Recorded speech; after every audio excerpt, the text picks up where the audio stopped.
Chi non è capitato di chiedere qualcosa a un'intelligenza artificiale e ricevere in cambio una risposta che non serve a nulla? Succede ed è parecchio frustrante. E se vi dicessi che il segreto per ottenere risultati davvero incredibili non sta nell'IA, ma nel modo in cui le parliamo? A volte sembra proprio così, vero? Si scrive una richiesta che nella nostra testa è chiarissima e l'IA risponde con qualcosa che non c'entra assolutamente niente. Beh, tenetevi pronti, perché stiamo per scoprire come diventare dei perfetti interpreti per l'intelligenza artificiale. Andiamo subito al sodo con un esempio. Guardate che differenza pazzesca. A sinistra una richiesta vaga, anonimizza questo feedback. Il risultato? Un disastro, si dimentica persino un nome. A destra invece, con delle istruzioni precise e dettagliate, il risultato è perfetto. Ecco, questo è il potere di cui stiamo per parlare. Ecco l'idea fondamentale da tenere sempre a mente, presa direttamente dalla documentazione di Anthropic. Bisogna pensare all'IA come a un dipendente brillante ma molto nuovo, con amnesia, che ha bisogno di istruzioni esplicite. Non ha nessun contesto, non sa cosa vogliamo, dobbiamo dirglielo noi. E questo cambia completamente le cose. E se abbiamo a che fare con questo nuovo dipendente, qual è la prima regola, la più importante di tutte? Essere incredibilmente specifici. Questa è la nostra vera e propria regola d'oro. Ma cosa vuol dire in pratica essere specifici? È più semplice di quanto sembri. Si può riassumere in 3 passaggi chiave. Primo, dare il contesto, cioè spiegare a cosa ci serve quella cosa.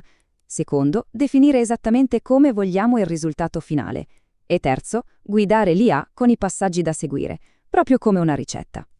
Torniamo al nostro esempio. Guardate come il prompt che funziona applica esattamente questi 3 punti. Da un contesto, dice che è per una revisione trimestrale, definisce il risultato, specificando di sostituire nomi ed email con certe regole, e infine indica i passaggi. Il risultato passa da essere sbagliato a essere perfetto.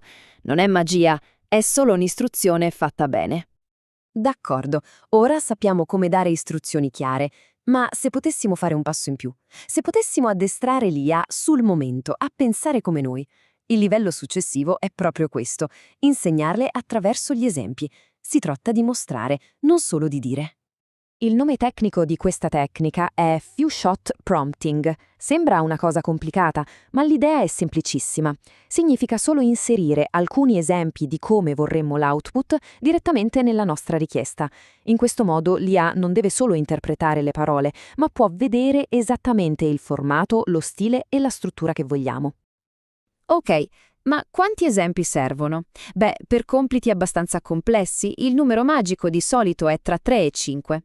Se ne mettiamo di meno, potrebbe non capire lo schema. Se ne mettiamo troppi, rischiamo di confonderla. La cosa importante è che siano esempi diversi tra loro, per farle capire bene cosa stiamo cercando. E il risultato? È come passare dalla notte al giorno. Senza esempi, l'IA ci dà un blocco di testo generico e disordinato. Ma basta un solo esempio di come vogliamo la struttura e boom! L'IA diventa improvvisamente un'esperta, replicando il formato alla perfezione. E la differenza tra il caos e la chiarezza assoluta. E adesso arriviamo al trucco finale, la tecnica che usano gli esperti per risolvere i problemi davvero complessi. Ed è sorprendentemente semplice, fare in modo che l'IA pensi prima di darci la risposta. Questa tecnica si chiama Chain of Thought Prompting, o ragionamento a catena. L'idea di fondo è molto intuitiva. Invece di chiedere solo la risposta finale, chiediamo all'IA di pensare passo dopo passo e di mostrarci il suo ragionamento. Questo la costringe a scomporre il problema, riducendo di molto gli errori e aumentando la profondità dell'analisi. Facciamo un esempio pratico. Chiediamo un consiglio su un investimento. Senza altre indicazioni, l'IA ci dà una risposta, sì, corretta, ma molto generica, una di quelle che si potrebbero trovare ovunque online. Manca di spessore. Adesso, però, guardate cosa succede quando aggiungiamo la piccola frase magica «pensa passo dopo passo». All'improvviso, l'IA si trasforma in un analista, scompone i pro e i contro, fa i calcoli, valuta il rischio e alla fine ci dà una raccomandazione solida e ben motivata. Ci mostra come è arrivata a quella conclusione e questo fa tutta la differenza del mondo. Bene, abbiamo visto 3 tecniche davvero potenti. Adesso riassumiamole in una specie di cassetta degli attrezzi da poter usare subito nella prossima conversazione con un'intelligenza artificiale. Quindi, i punti fondamentali da portarsi a casa sono questi. Primo, essere sempre chiari, diretti e dettagliati. Secondo, per compiti che richiedono una struttura, fornire da 3 a 5 esempi per mostrare cosa si vuole.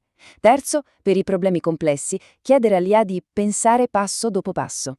E soprattutto, non dimenticare mai la regola di base. L'IA è come un nuovo dipendente, brillante sì, ma con l'amnesia. Le istruzioni che diamo fanno tutta la differenza.